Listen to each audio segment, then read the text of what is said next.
চরিত্র কৃষ্টি কালচার হারিয়ে দিয়ে তাহাজ্জুদ পড়ে জান্নাত পাওয়া যাবে না। হিন্দু মেয়েকে বিবাহ করার 10টি পদ্ধতি আছে, তার একটা পদ্ধতি হলো রাক্ষসী বিবাহ। মেয়ের বাপ বিবাহ দিবে না। কিভাবে বিবাহ করবেন? কপালে টিপ দিতে পারলে বিবাহ হয়ে গেছে। তাহলে কপালে টিপ দেওয়া প্রথা কাদের? হিন্দুদের। কিভাবে এসেছে? বিবাহ দিবে না ওর বাপ, তখনও কি করবে? বিবাহ করবে। তো কি করতে পারলে বিবাহ হয়ে যাবে? কপালে টিপ দিতে পারলে বিবাহ হয়ে যাবে। সেই টিপ আমার মেয়ের মাথায় কেন, কপালে কেন? এখন বসে আছে তোমার বোন কপালে টিপ দিয়ে, এখন বসে আছে। ওটা তোমার মা না, ওটা তোমার খালা। আমি বলছি ওটা তোমার খালা, ওটা তোমার সৎ মা।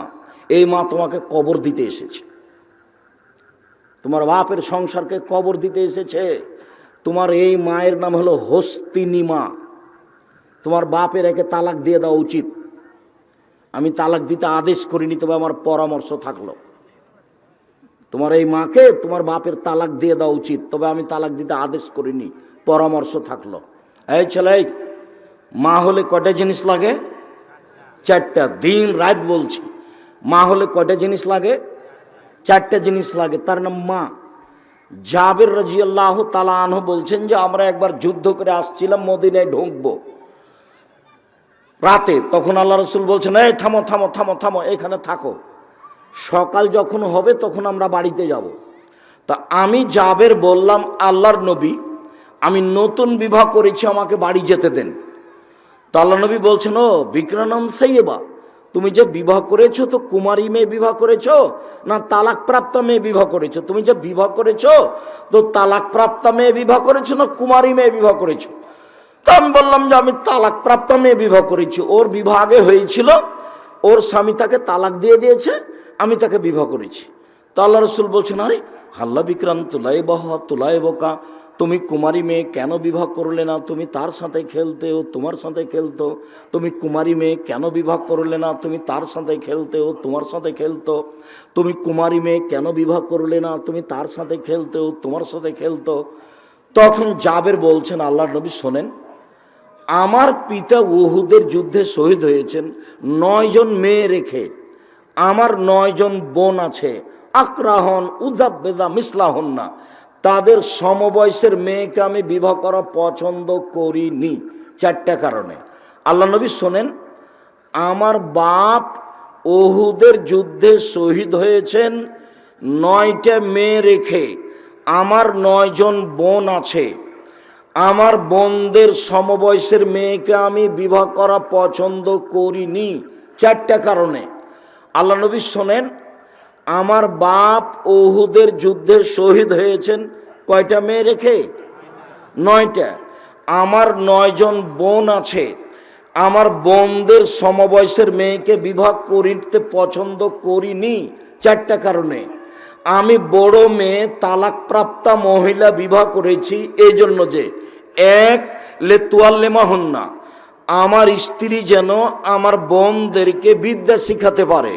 2 অলে তুয়াদ্দেবাহুন্না, আমার স্ত্রী যেন আমার বোনদেরকে শিষ্টাচার শিখাতে পারে। 3 আমার স্ত্রী যেন আমার বোনদের মাথার চুল চিরুনি করে সাজগোজ করে দিতে পারে।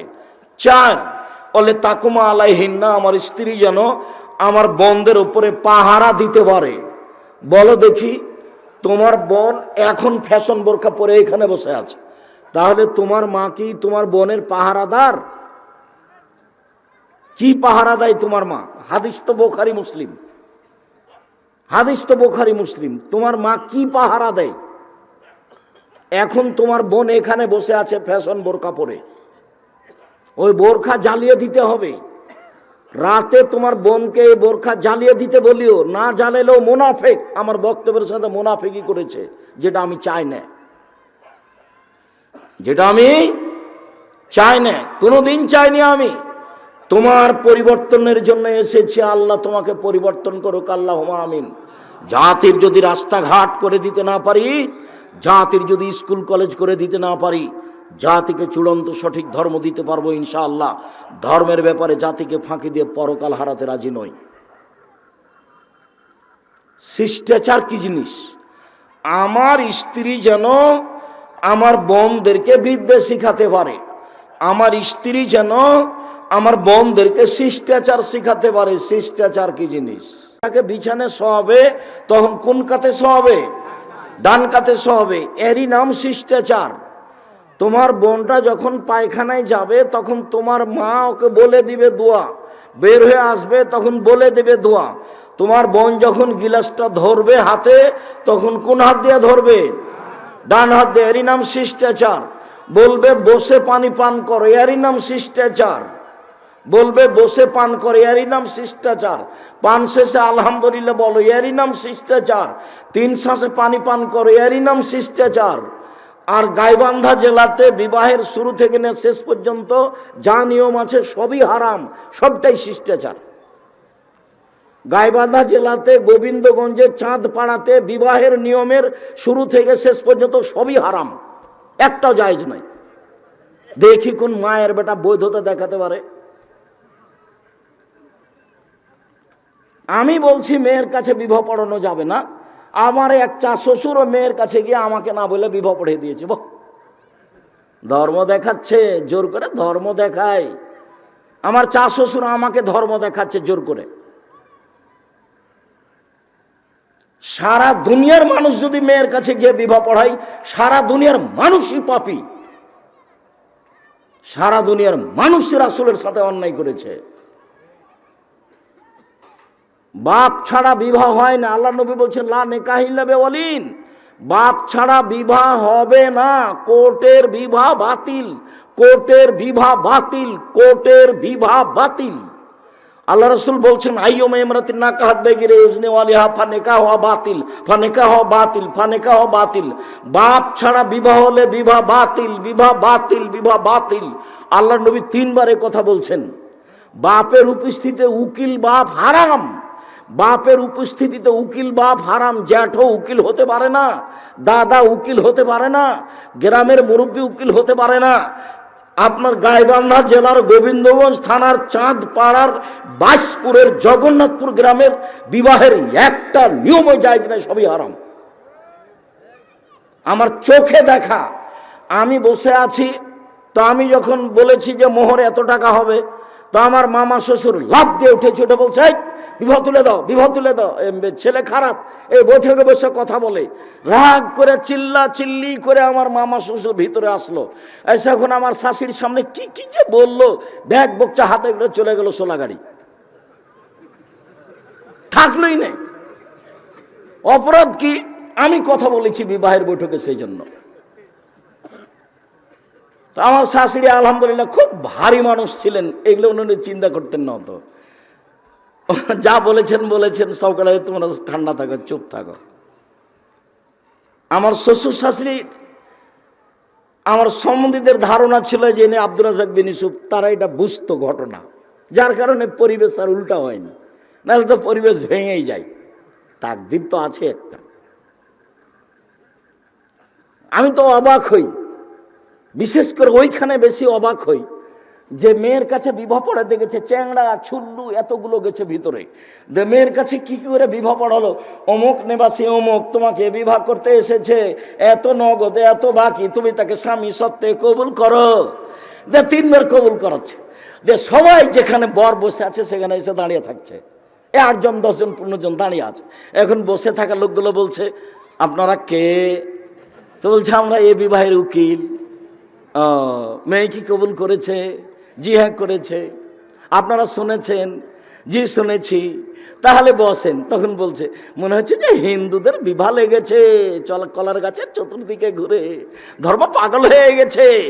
ধর্ম রাজশাহী চাঁপাইনবাবগঞ্জ হাওয়াই লাড্ডু, দোনো হাত মে লাড্ডু হয়, जो चाहे उसको खा ले, जो चाहे उसको छोड़ दे। ধর্ম পাগল হয়ে গেছে। গাইবান্ধা জেলায় এসে ধর্ম কি হয়ে গেছে? পাগল হয়ে গেছে, কলা গাছের চতুর্দিকে ঘুরে। এতগুলো মানুষ দাঁড়িয়ে আছে আর ওরা বলছে যে মেয়ে কি কবুল করেছে? জি করেছে। আপনারা কি শুনেছেন? জি শুনেছি। তাহলে বসেন। কেউ বলে না কেন? 30 বছর থেকে বলছি এটা না যায়। কেউ বলুন যে আপনি ভুল বলেছেন, সাহস করে না কেন?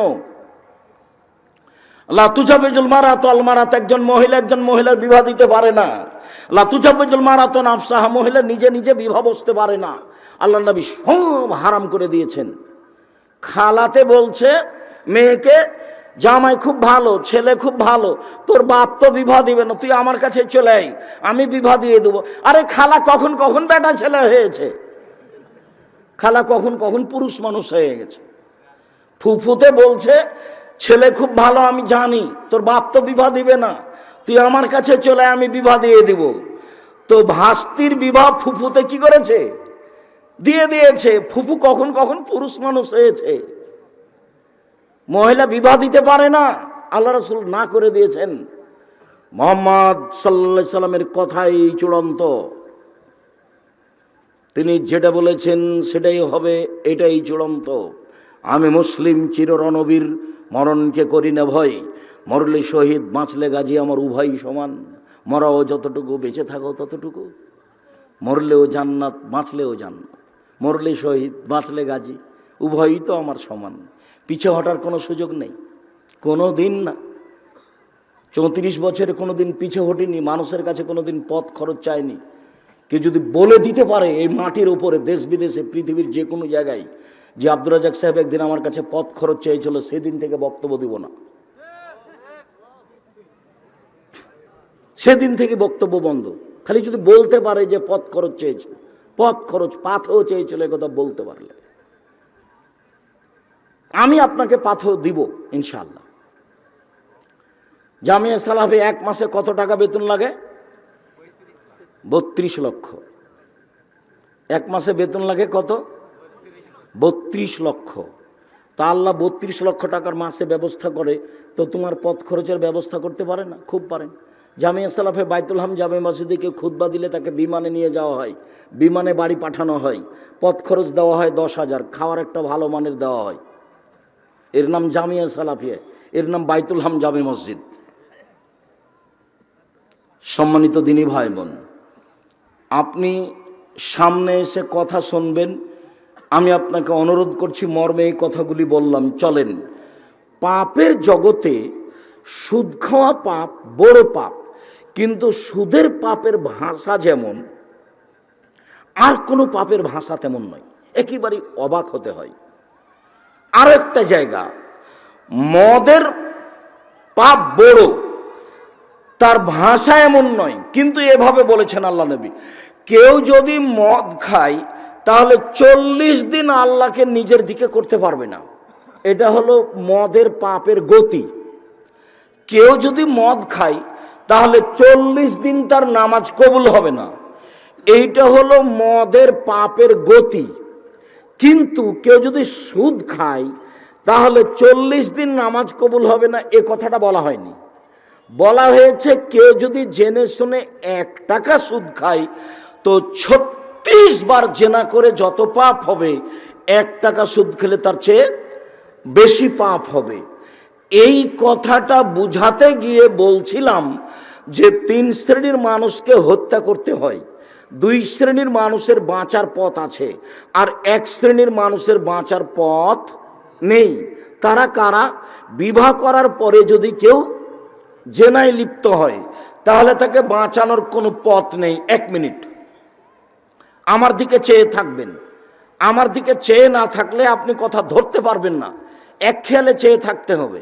আর মনে করতে হবে যে আমি পাথর, পাখি যেন আপনার মাথায় বসতে চায় পাথর মনে করে, এইভাবে এক খেয়ালে চেয়ে থাকবেন। যেহেতু আমি কেসা কাহিনী বলি না, ইসব জোলেখার কাহিনী বলি না, কাজে আপনি বাদাম খাবেন আর বক্তব্য শুনবেন, এটা আপনি মনে করবেন না, এক খেয়ালে চেয়ে থাকবেন। দেখেন,